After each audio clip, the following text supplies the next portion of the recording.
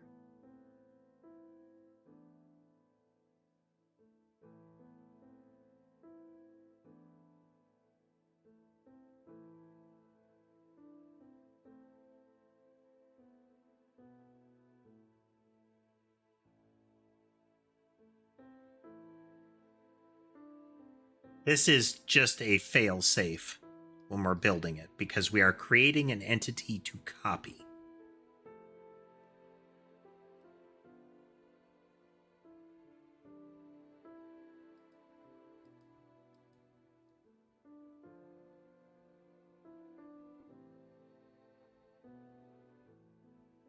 Oops.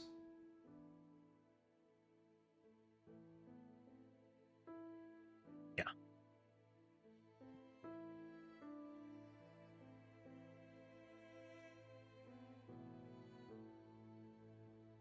We have no gate. We are looking at a behavior group right now.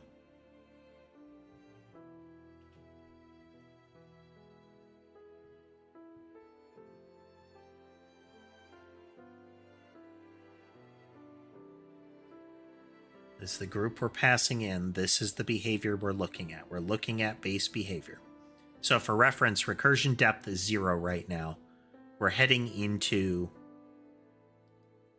this part here where we have a behavior group. We're going to iterate over each of its sub-behaviors, and we're going to call in with recursion depth plus 1. So if I go into this, recursion depth is now 1. If I do that 3 more times, we're going to bail out. No worries, Apogryph.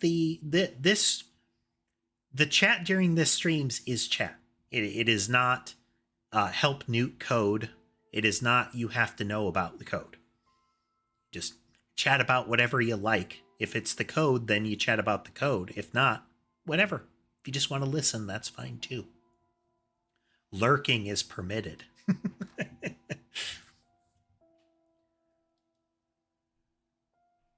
But getting stumped and having to kind of bash your face against code for a while is part of the process.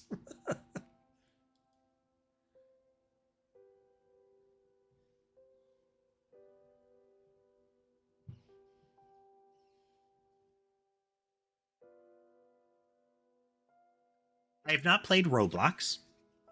Again, kind of after my time. And I think I looked at one of the Five Nights at Freddy's games, but I'm not really a fan of the way they work.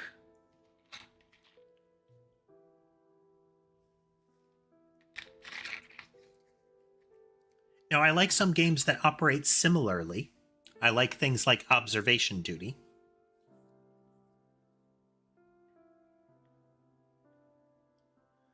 That is correct, Lunar. Sometimes just asking a question or changing topics can result in a new way of looking at the problem.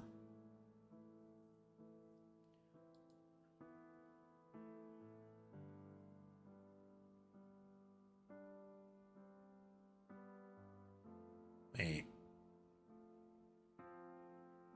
Oh, okay. Yeah, here we go. Okay, so we're creating a copy of the lifespan. We clear its gate. No matter what, there will not be a gate on the copy. And we add the behaviors to the behavior group that we're working with.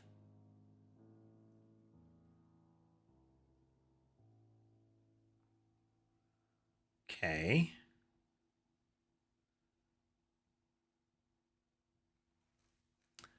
I kind of feel the same way, Apogryph. Frankly, if for no other reason than I feel like they've run the length of the sequels that they possibly can. I know there's a lot of hype of lore and whatnot, but the actual games have not progressed.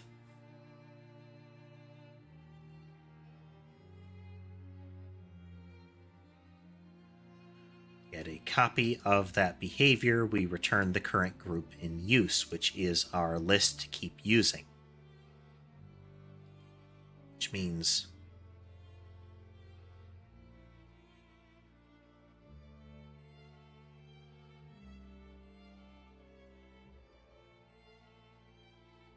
we'll then pass in. We're back up to the 0 layer.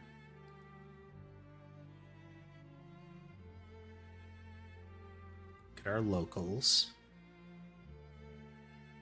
I'm going to step out of this. So this is our base behavior group.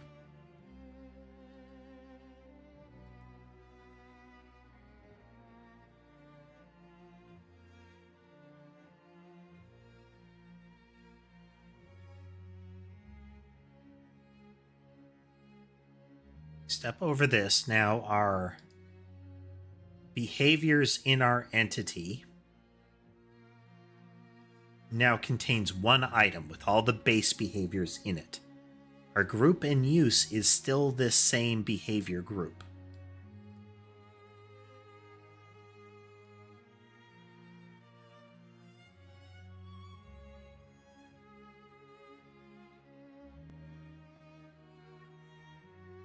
Wish I could identify it, but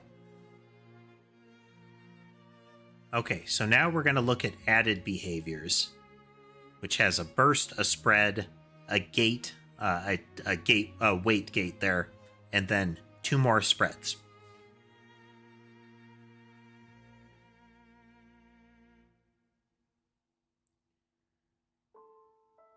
So we're going to go through each one of these, and we're going to pass in the group in use. Now, the burst in the spread should become part of the base behavior.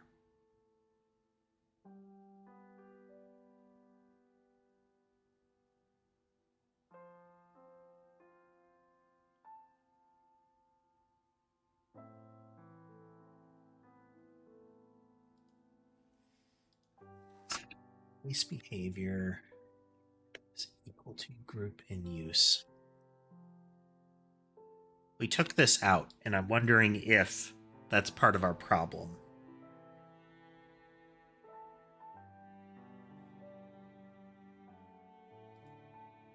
Why it would be part of the problem, I'm not sure, but if it works, I might be able to puzzle through it.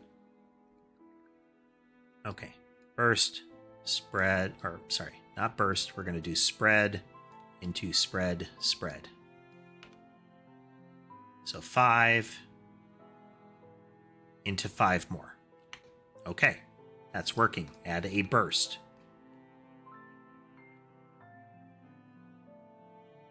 Okay, second one is still wrong. Second one is still wrong. How long have I been coding? Coding in general, I have been for many years. This project, this is our 127th stream. And each stream is usually about 3 hours, sometimes a little longer.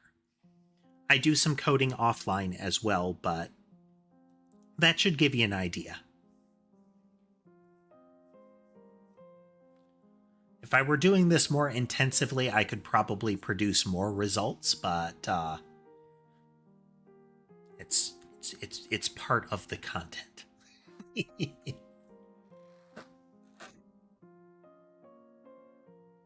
startled Molly. Okay. Why are we only getting 1 on the second spread?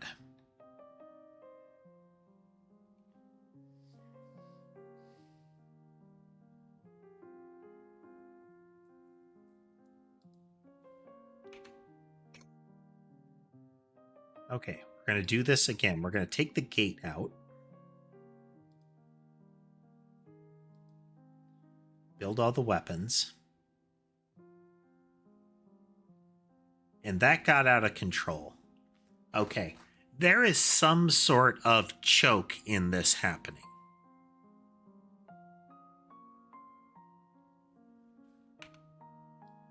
I mean, that's a big out of control there, but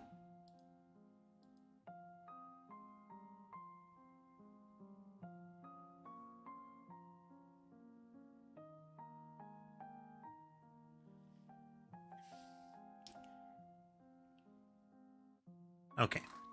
This should be burst of 3 into what looks like a 5 spread.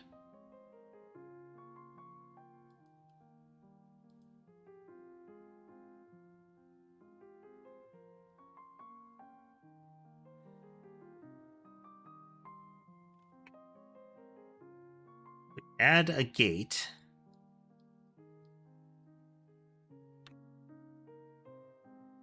Pull that off there so we can see it a little better.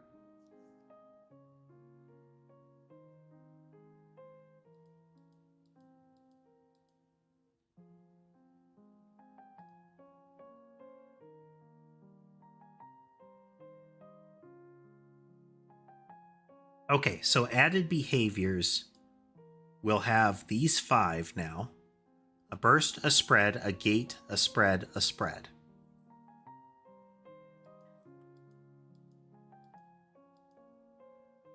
So we step over this first one, and now if we look for base behavior, that has 7 now.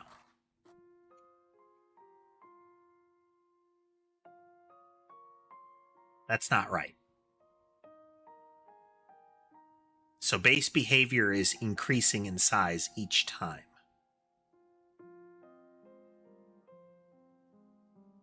So doing this is potentially a problem. Because added behaviors will stay consistent with what it does.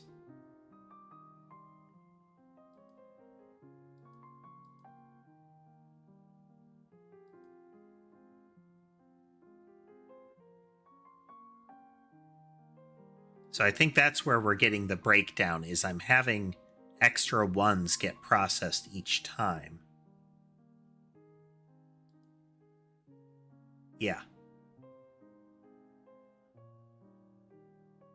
No.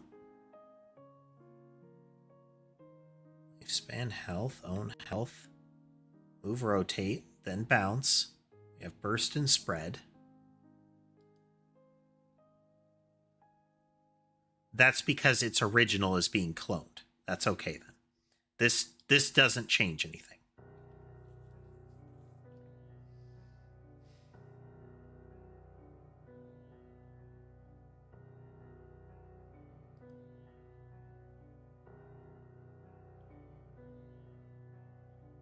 Multiplier spread.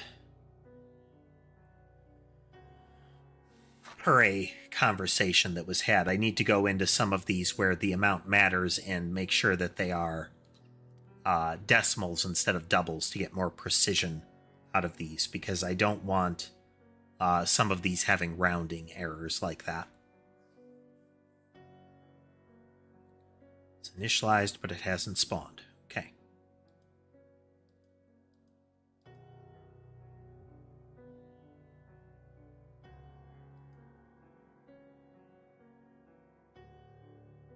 Should all have similar arc degrees.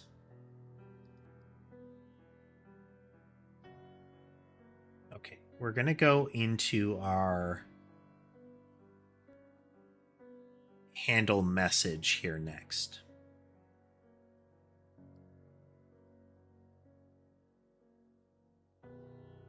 Player, we don't care about the player. This is a yarn ball.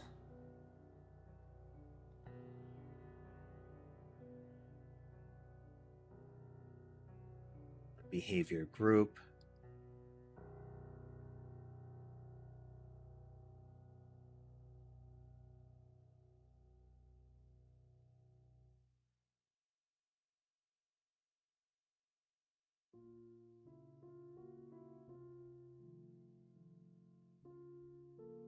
Start.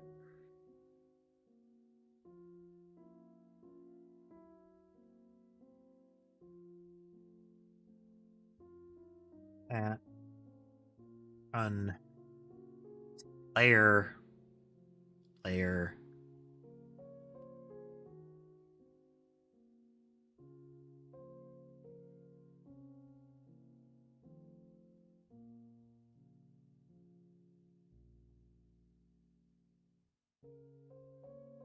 All right, we need a better debug here.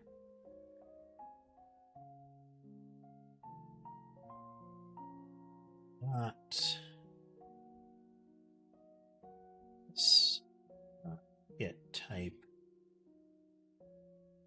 is player entity.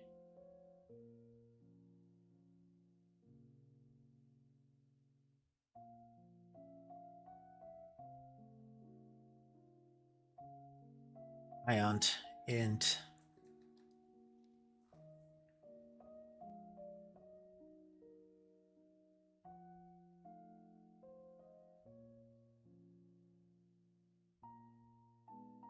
first into gate into that. Okay, so this is that's a blob. Blob.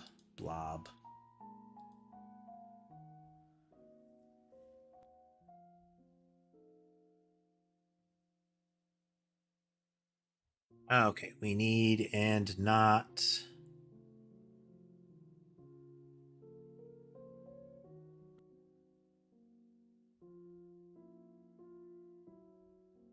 And not mask equals to 1. We are just trying to get our bullets here.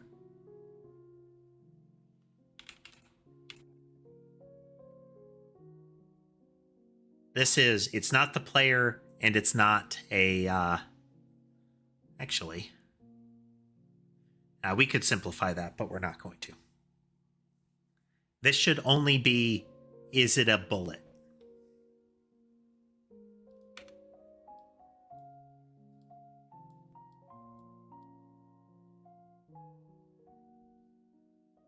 Okay.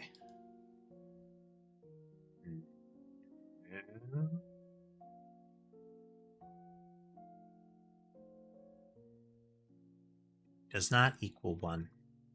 It's not the player, it's not an enemy. Effectively, that's saying it's not the player, and it's not an object that collides with the player. And enemies are the only ones that collide with the player right now.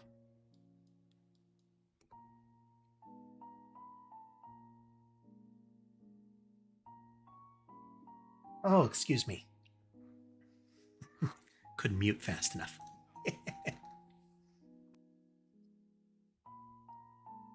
Behavior list has 2.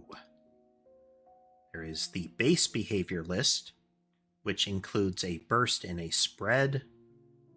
The spread has not spawned.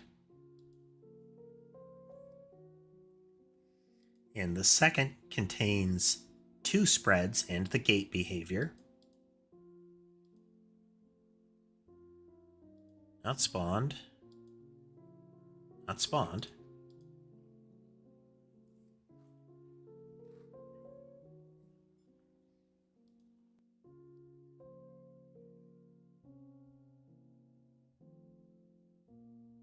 There's a bullet explosion, which is the one that's centered right on the player. Now here's another tick for them. Okay, this spread has spawned. The second ones should not have spawned yet.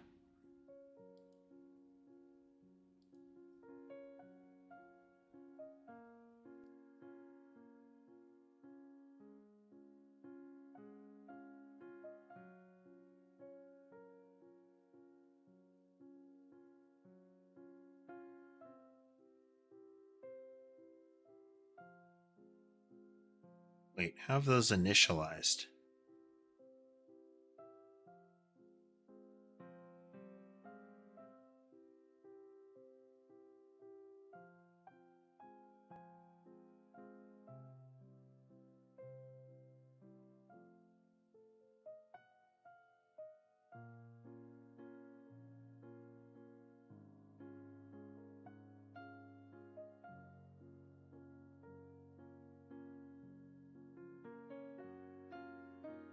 Shouldn't have initialized already.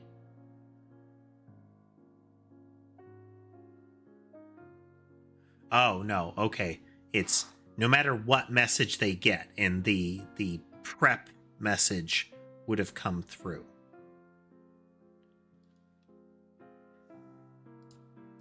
If we do that on a multiplier spread,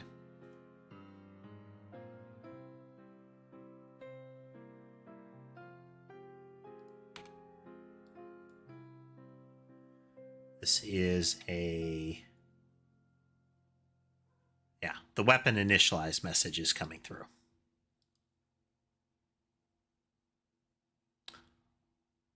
Oh.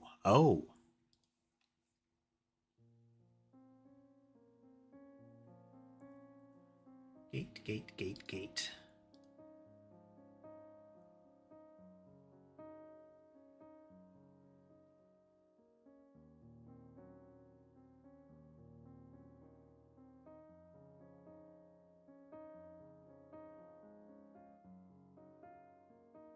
Once again, virtual.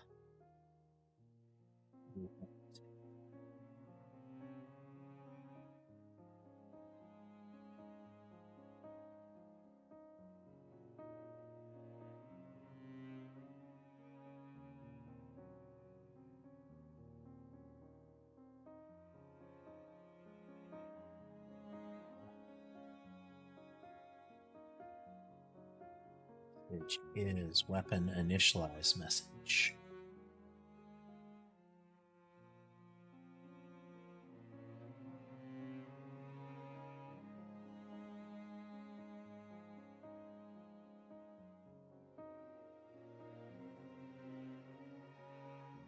Entity message. And result.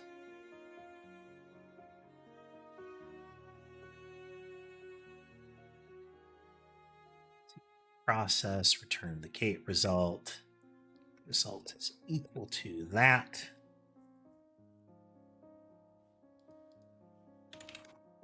And by default, it returns process.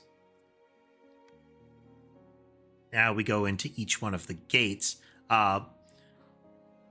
When a gate runs, it's going to alter all of its content to match. It should be okay, but I want to make sure this happens. We should not be eating a weapon initialize message because the gate won't let it. That could result in problems when we're setting them up, unless I'm doing this extraneously.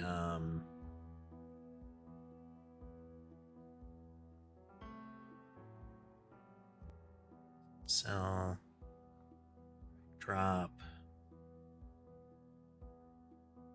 build entity template.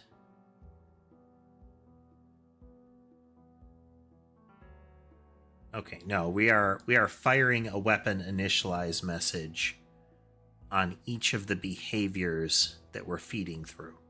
Okay, we don't need to do that.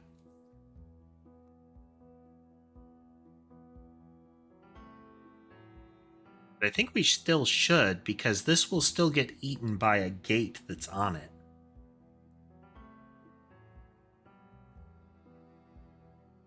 If that behavior has a gate, this would be a problem.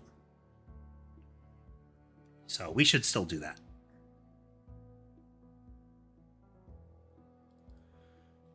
Gate, this is not virtual, which means the other gates need to be fixed.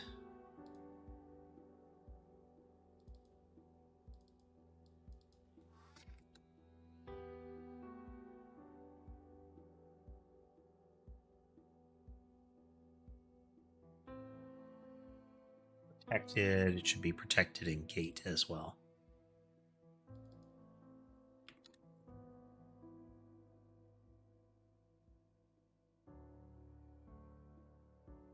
That, and in timer gate,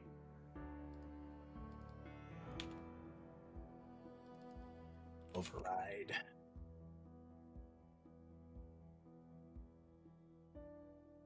Collision gate. Collision gate doesn't do any of that currently. Collision gate needs to be updated fully.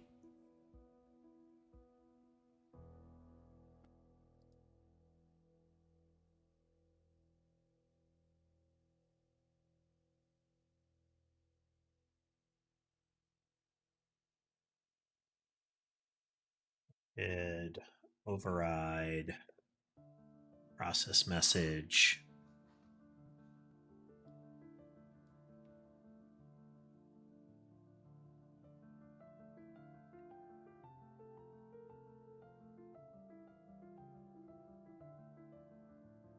The result.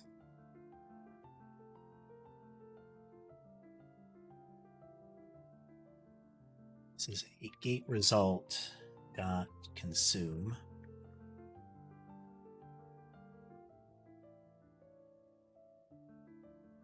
If it's a collision message, then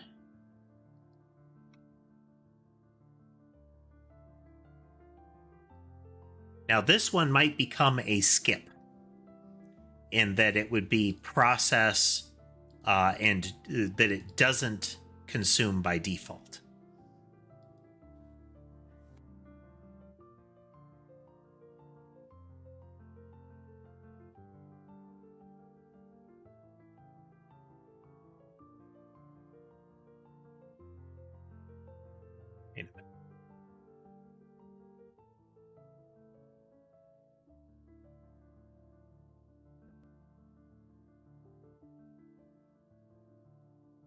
Okay.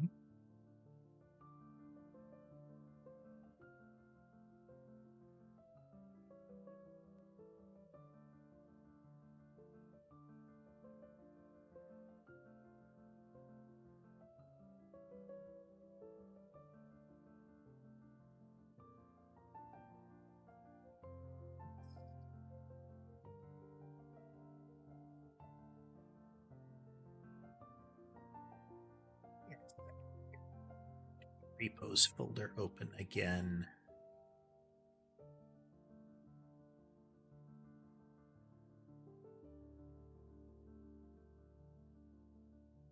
Data. Okay.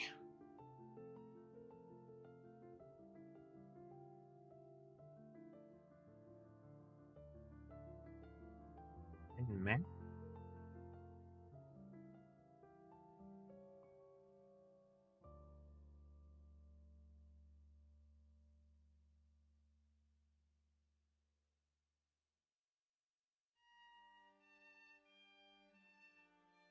Data. Yeah.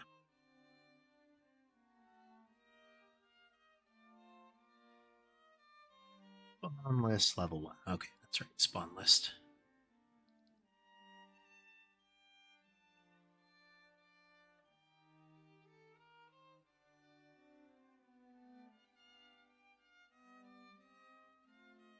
You get rid of you.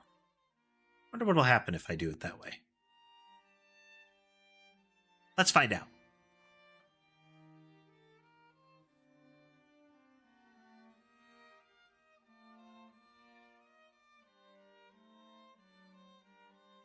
Oops.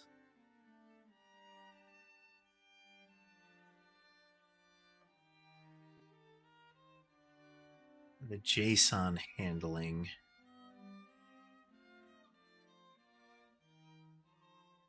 Add to catalog of spawn list 01. It contains commas. That's why. The answer to my question was it will break if I do it like that. But if I get rid of you,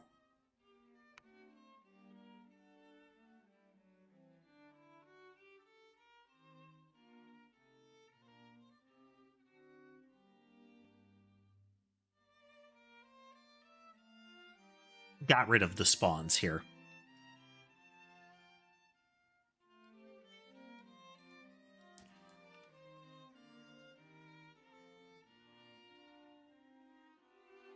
Okay, just with this, after the gate, it is leading to that problem.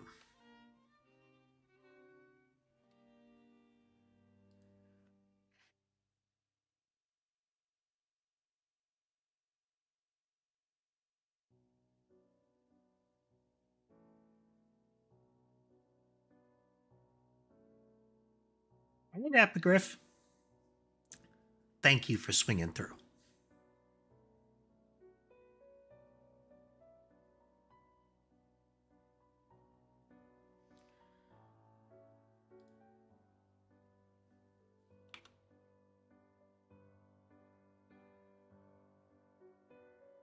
Time passed message. This particular gate cares about that.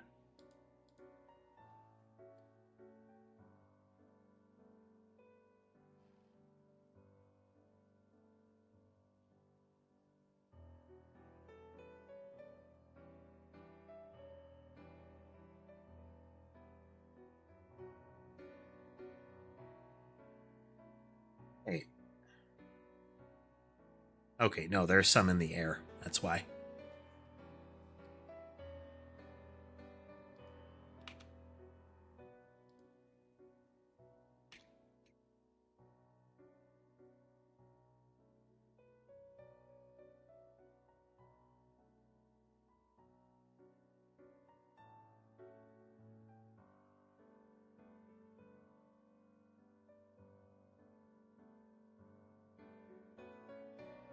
Should be 2. Yeah.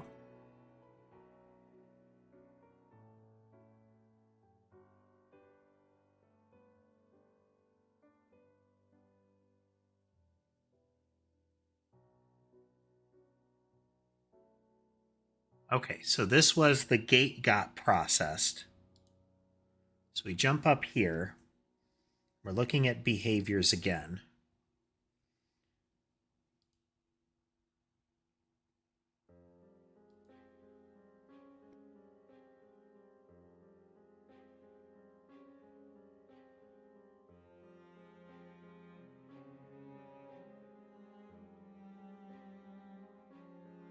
Wait a minute.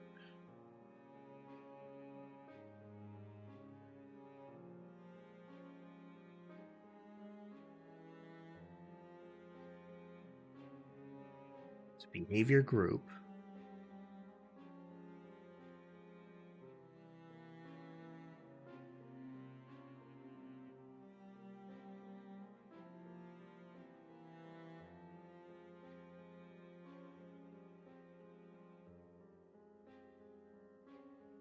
This one's behaviors. Here's lifespan. Okay.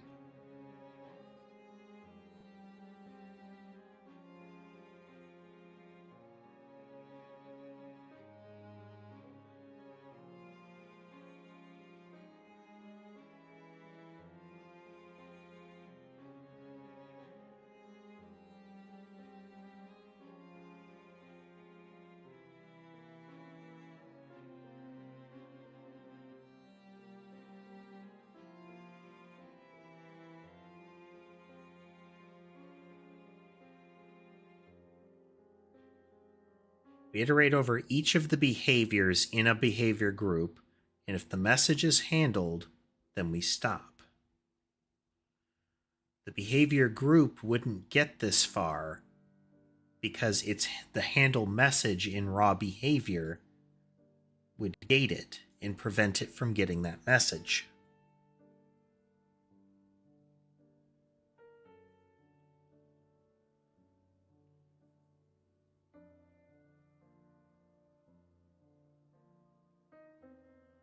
All right.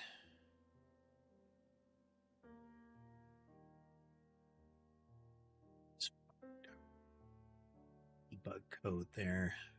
Is it?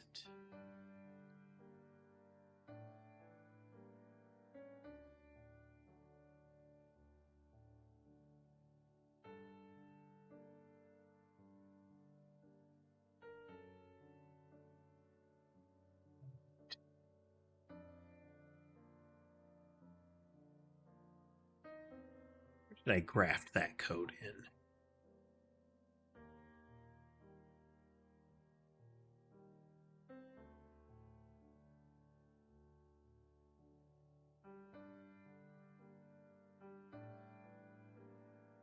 is in the entity, in the handle message.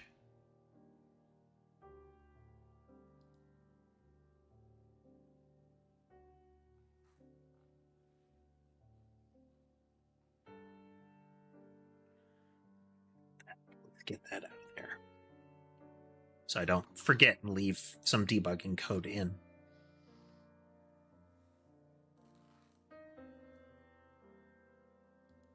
Should be else.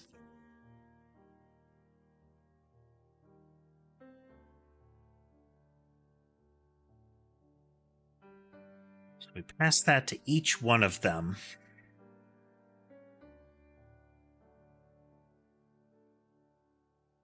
If this returns consumed, then that result not will be false, which will kill this, which will break out of the loop. So we'll stop handling those behaviors.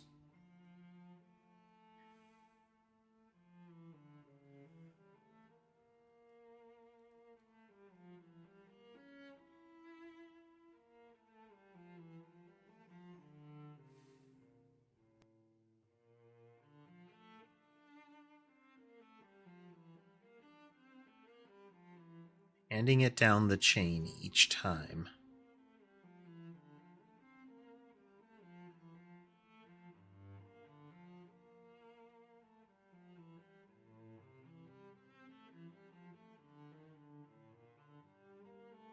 Why is it that after the gate,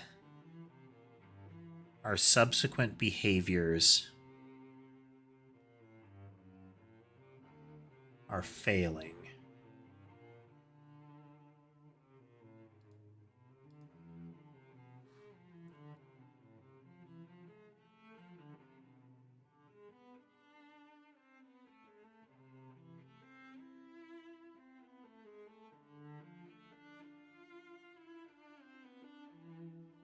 It varies the actual gate that we're dealing with.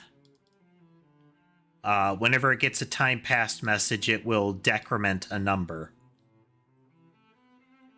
And once that number reaches 0 or less, the gate opens, essentially.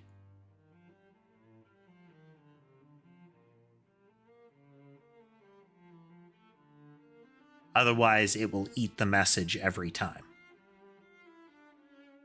So we have time left. If time is passing and we have time left,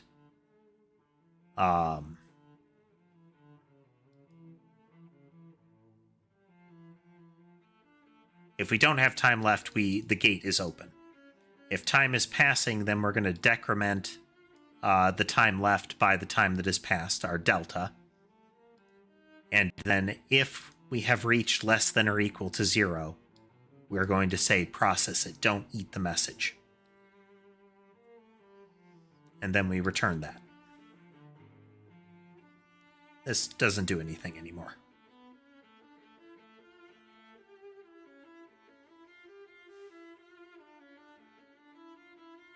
Back in behavior.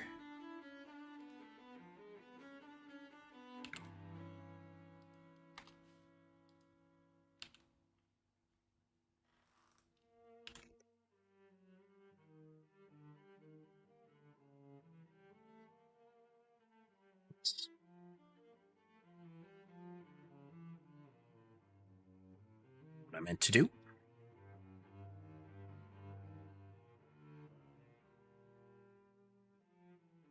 Okay.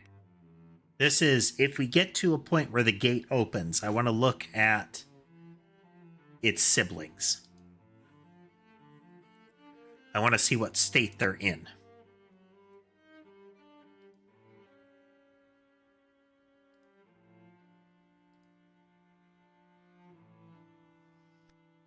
Okay, so now we're going to put a gate.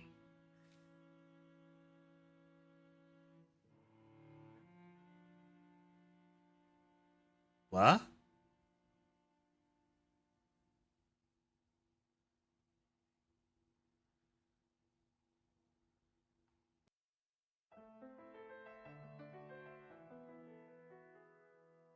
What?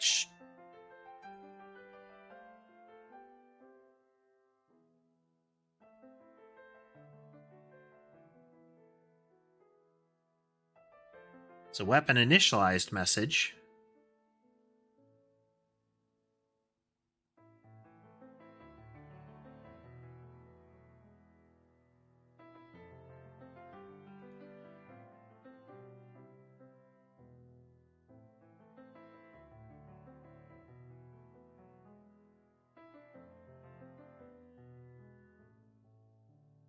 Empty behavior.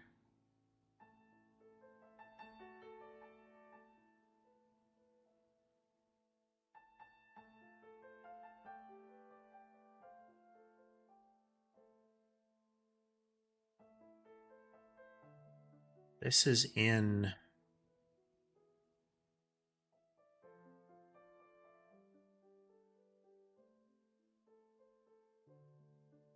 How did this fire during a weapon initialize?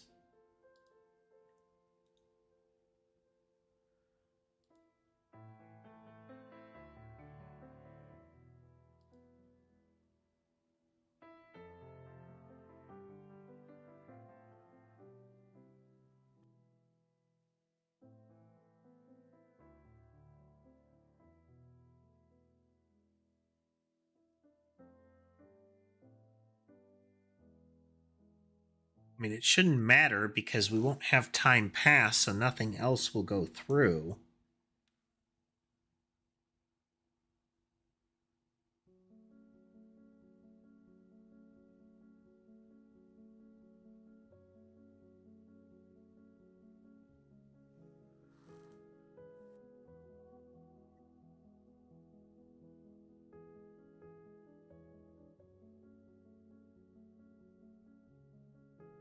As long as it's a weapon initialized message, we're fine.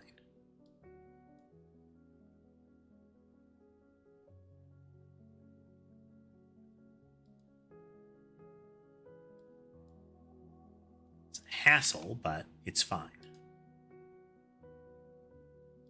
Burst in 3. Well, we don't need, as long as we've got that burst in there. Seems to be part of the problem.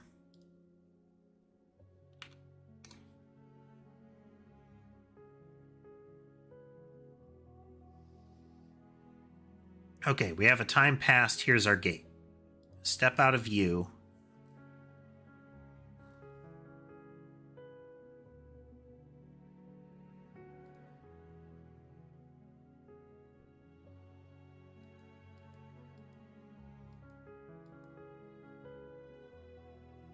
And here's our...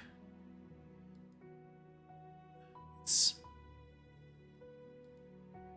continue. We're going to stop that. Escape, start, pause. Burst into double split. Set U equal to true. First thing is going to be... Okay, so we got past a gate. This should be in our behavior. This is a... This is our behavior group that contains the rest of them.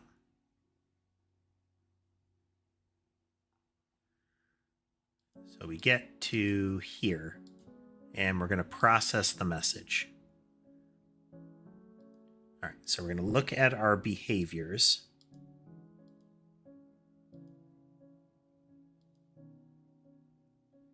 Has not spawned, has not spawned.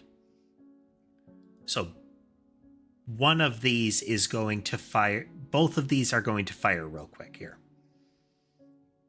So the first behavior that we've got is the empty behavior. So I is currently 0. We're going to get empty behavior. Nothing will happen here.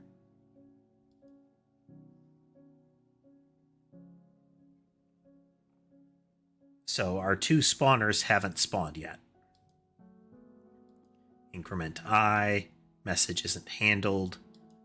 Fire 1. Spawner 1 spawned. Spawner 2 still hasn't spawned.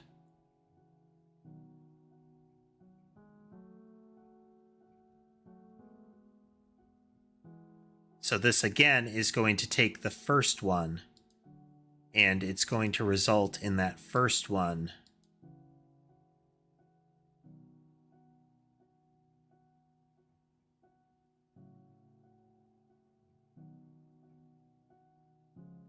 Is that our problem?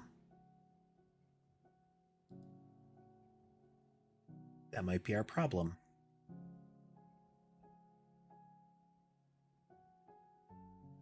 Timer gate.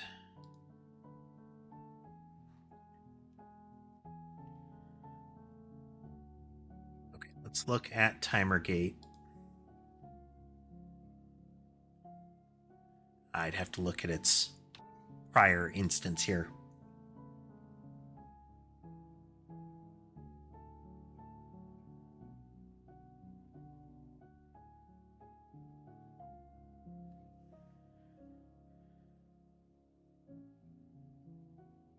We set the time to wait, which should mirror it out.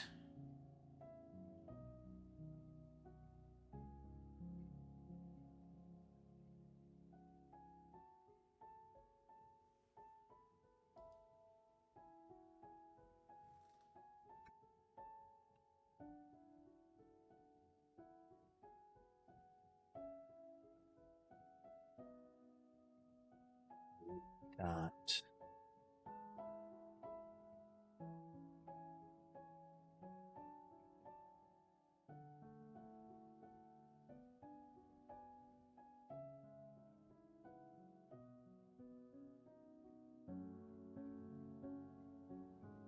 Let me just see this real quick. I changed the way that the gates behave intrinsically here. Gate.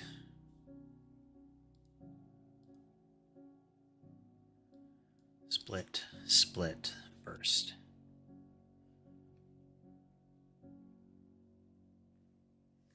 That was the problem.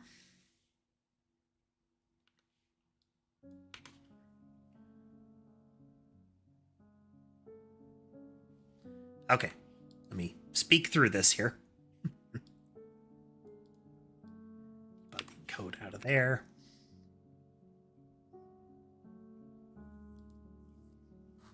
Previously, a lot of them were relying on is open and try open, where they would check is it open or not. But that don't do nothing anymore. In fact, we can just get rid of you.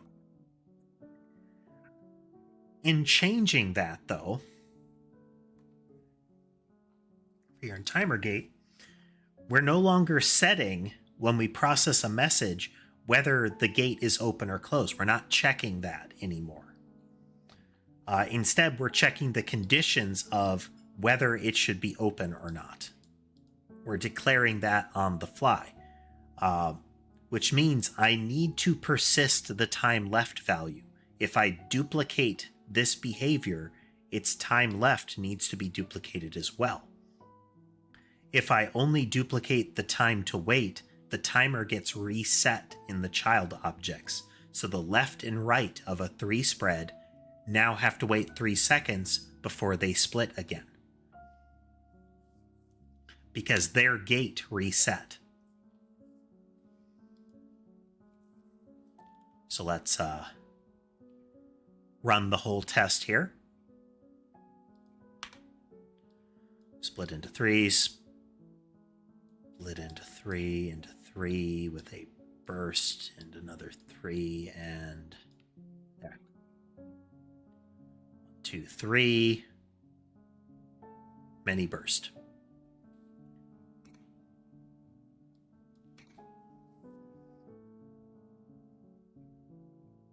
And they will continue their wiggling afterwards, because timer gate just goes away. Effectively, its gate ceases to matter as soon as it opens. But we're not locking any prior behaviors.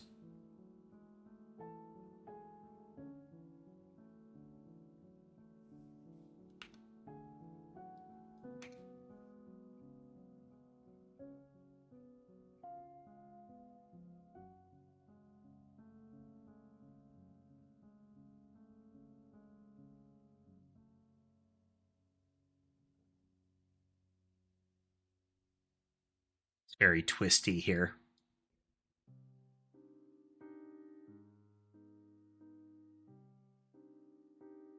Let the rest of them fade so I can see the rest of the pattern here.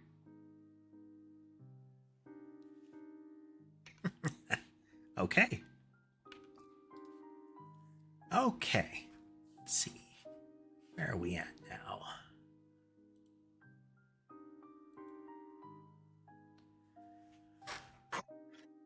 Yay. Yeah, I think we're going to wrap up for the day. We've made some progress. Do need to do more cleanup on some of the timer gate here. I need to figure out how I want to mark this because I want to... with this the way it is, I'm no longer replicating that. Time to wait and time left should be equal to its counterpart.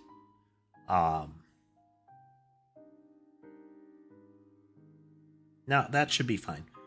Time left should be something that we can expose as public. Because of the hands-off nature of most of these objects, I'm less concerned about some of these values being exposed, because other things don't know that this is a timer gate. It's not like something would arbitrarily reach in, and if I write code to do that, that's on me.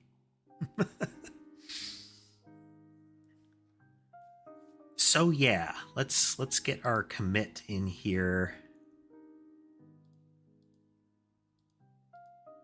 We're going to discard that change. Put the enemy spawn back.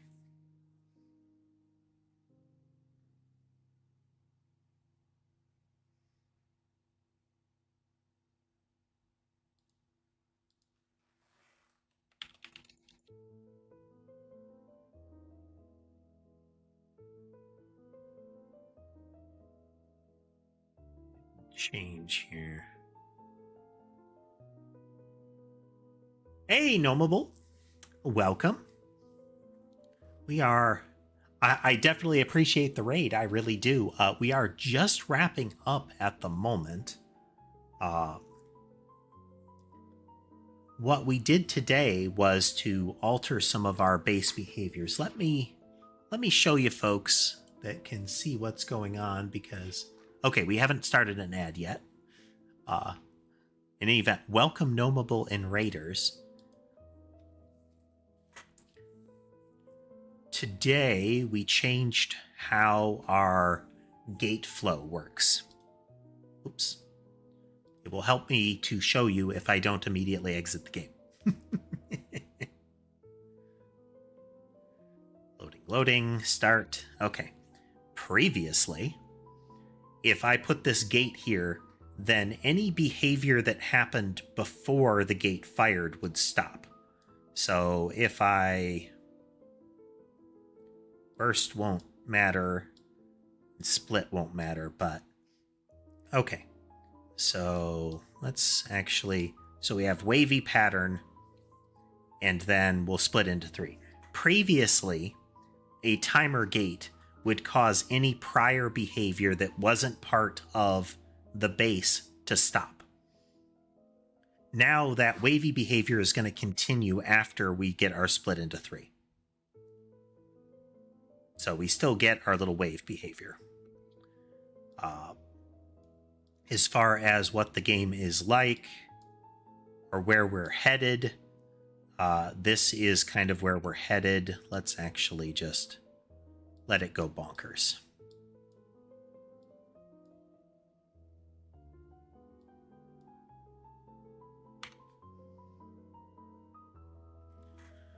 So we have modular weaponry that we're setting up. Based on which power-ups you get, combined with which weapons, you get different results. So here is our... we have move in a wavy pattern, fire 3 at a time, like 1, 2, 3... and then each of those bullets splits into 3 times. So we get 27 bullets 3 times a second that spiral out but also move in a wavy pattern. That is giving us this behavior right here. If I remove the wavy pattern, we just have our spiral out. We get these little arcs. I can put in a zigzag pattern, which will make things much different. So zigzag pattern is a 90-degree arc with a hard left-right tick. So minus 45 degrees, plus 45 degrees, back and forth and back and forth. So we can see I've almost got like a sun pattern going here, like a sunflower. That's the idea, Gnomable. That's what we want to shoot for, is twofold. Is one, when you get all of the right combos together, that things go crazy. Things go really crazy when you get it right. So let's do 81 3 times a second. The game's going to slow down a whole lot here, because for the most part we have about, let's wait for the numbers to stabilize. Let's say about 2,400 things active, mostly on the screen right now. It may not look like a bunch of them, but there's a bunch of them. They overlap a lot. We can make this even weirder if we do a random direction. This will really scramble the pattern. But you can much more see the 81 3 times a second happening right now. But we're still getting 6 frames a second with that many things. Let's make it worse. Every second, every yarn ball will emit the explosion object instead of the explosion object happening on me.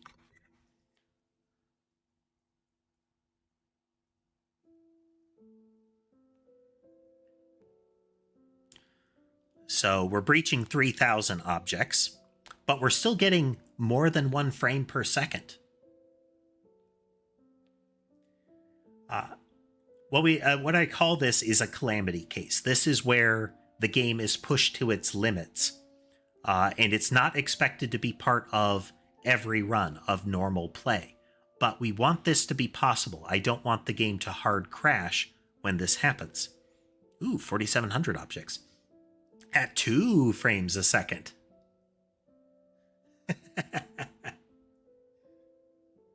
Yeah, sadly we get a lot of the ads at just the wrong moment. So we'll let it keep exploding for just a moment. How can we make this worse? I mean, this is really about as bad as it gets. Oh, let's speed them up. Instead of zigzagging, we'll make them spiral in.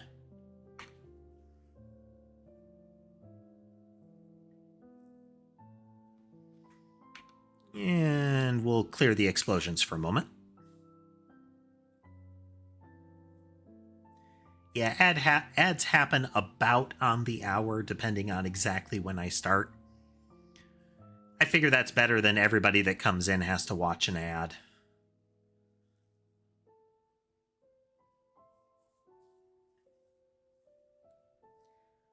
So we made them move very erratically. If we make fewer of them here, you'll be able to see more of what's actually happening. Numbers will start dying down soon.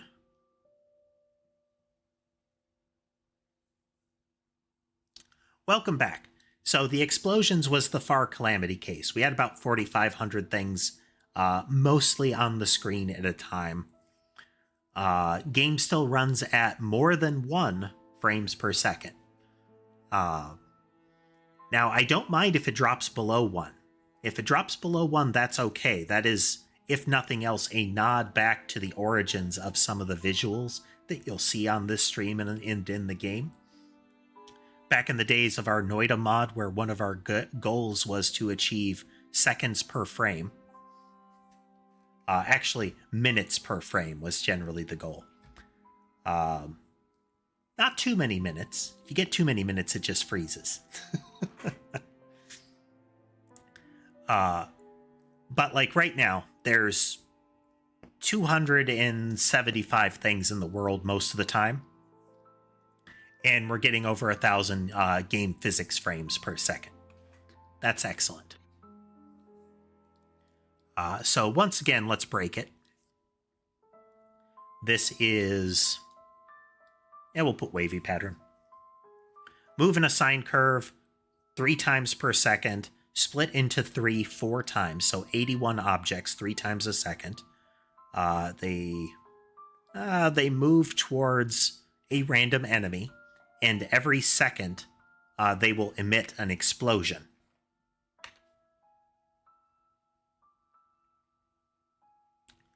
And the game starts to slow to a crawl. But again, this is okay. For one, that's a whole 3 frames a second that we're still processing. For all of this to happen when there's 4,700 things mostly on the screen.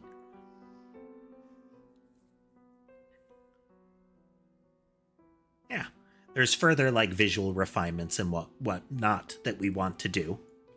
But the thing that we worked on today was a gate and changing how gates work. So this icon here is technically not the right icon. It is not something that would exist in the actual game as it is. This says wait 3 seconds. So the bullet will leave. It will start moving in a sine wave. It will fire 3 times per second, and it will split into 3 in those initial moments. Then, after 3 seconds, it will split into 3 2 more times, start tracking an enemy, and start exploding. So we are going to see the frames start to restore as objects start to die off. The bullets last about 10-ish seconds, last I checked or recall. So fading, fading, fading.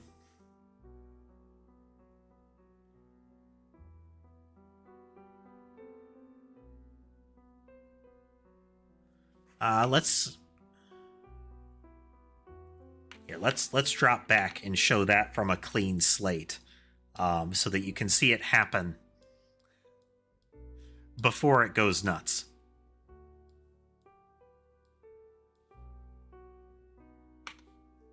Okay, wavy pattern, spreads out, these spread out.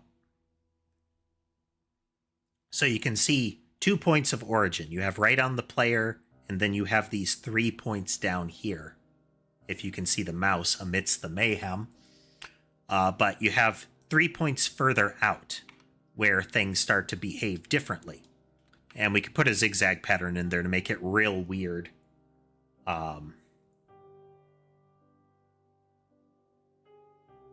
You'll see these weird, almost like sawtooth patterns forming.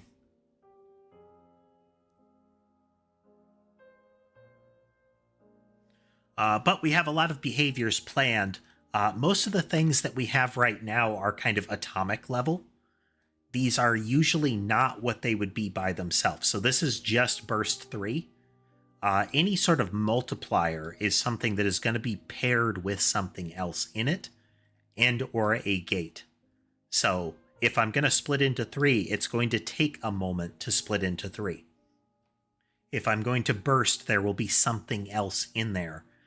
Not because we want like a hard cost mechanic, but we want to acknowledge that multipliers are really good.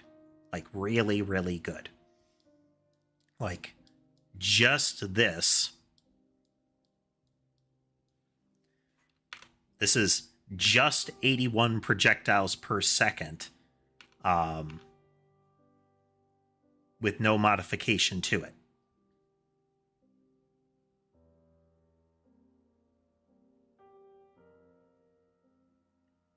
Like, this is really, really effective.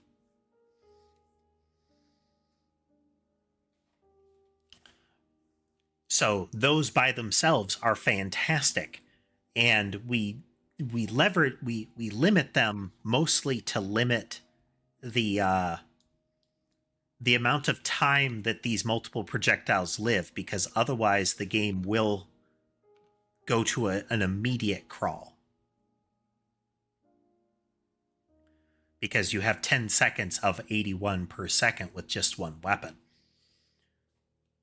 But I can also increase coverage by doing things like increasing the speed.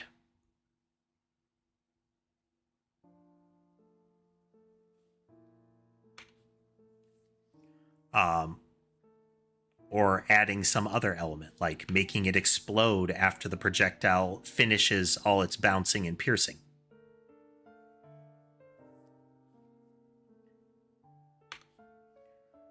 Or I can add homing to it. So each of the projectiles, it's behaving oddly when they launch initially because you have a composite of the motion. The yarn balls emit and they want to spiral outward from the player. Then a separate force is added to the yarn balls to say, move towards an enemy. Sometimes that move towards an enemy will be at odds with the spiral that is happening. If we want to have a little bit more fun, I can change that just a moment. Where is it? It's a movement type.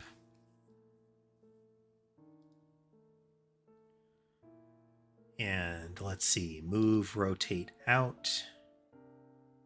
Currently has a big wide radius that it'll take about 2 seconds to reach. If instead we tighten that down to 192.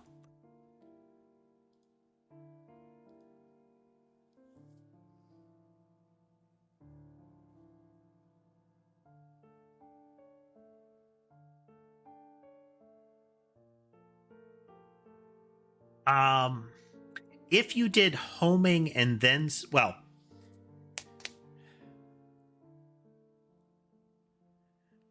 kind of lunar. If the spiral has a lock on to a creature, it will try to spiral around that one. So right now they're set to spiral around the player.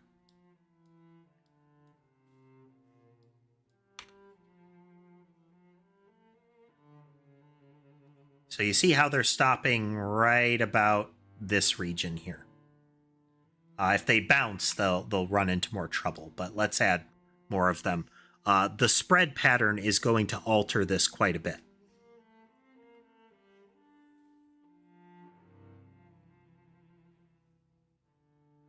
But you can see there's like a tighter circle around this.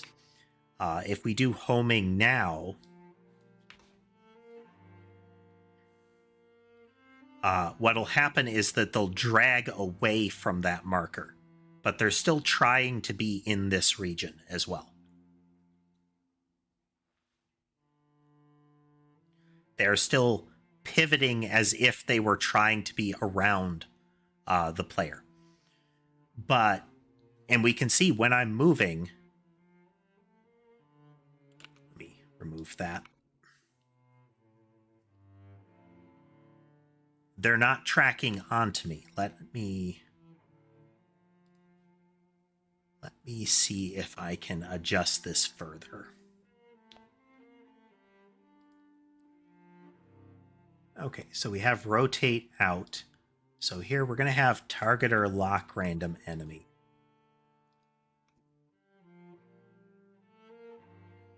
You can see in that spreadsheet some of the, well, as I'm talking about what's in the spreadsheet, you may not be able to read it, but you can see some of the behavior that's listed there. So these are going to attempt to spiral around a random enemy.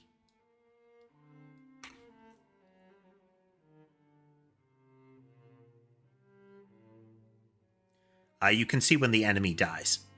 We cut this down a little bit.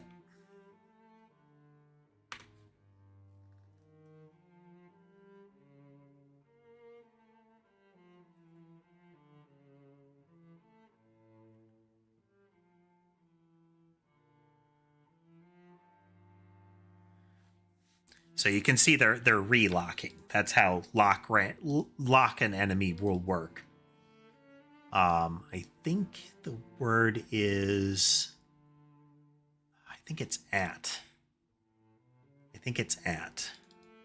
Let's check. Okay, it's just random enemy.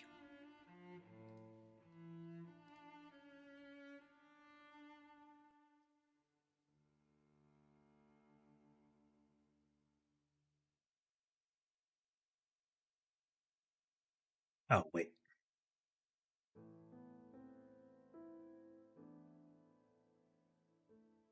To random enemy, rotate out. There we go. So here's to random enemy and then fixed random enemy. To random enemy locks on them. And you can change that targeter. You can change to use a different kind of targeter. Let's get that mark in there. Got to be in quotes. So this will be at. Once it's got the direction, it will move in that way.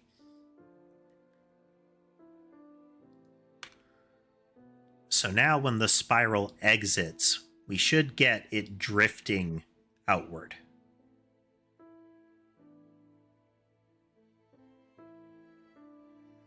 So we're still getting bounces.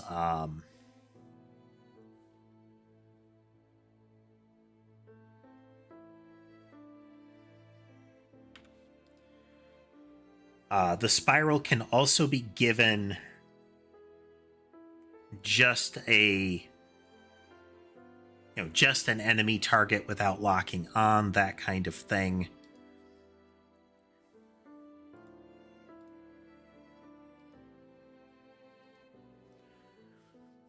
But we have flexibility. So the idea is that you might have some things that are make it orbit the player. So it would lock to the player and try to be in a fixed distance around the player. You might say orbit an enemy, where it will try to, from the point of origin, take those that orbiting projectile and try to get within range of the enemy. Generally, you would do like a contracting circle for that.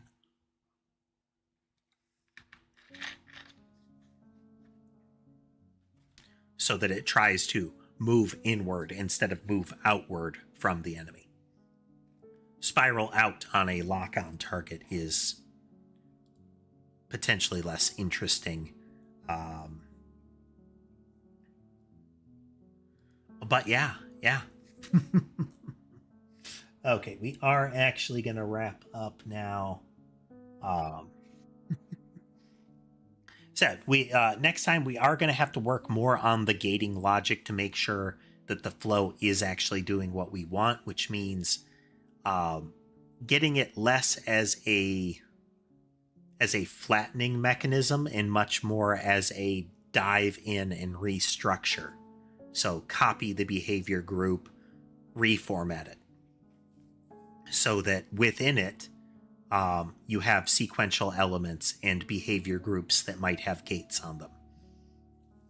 So the recursion will be slightly retargeted. But yeah, folks, I hope you had a good time watching with us tonight. If you like what you saw and would like to see more, remember to like, follow, subscribe, drop a comment. All of the buttons for the platform that you're on, they all help the channel grow. If you're considering financially supporting the channel, you can do so through platform-specific methods such as subscriptions, bits, memberships, super chats, Patreon, coffee, all of that goodness. There are links to the off-platform elements in my bio and links, as well as the description of videos and VODs. But with all that said, I hope the rest of your day is good, and I'll see you next time.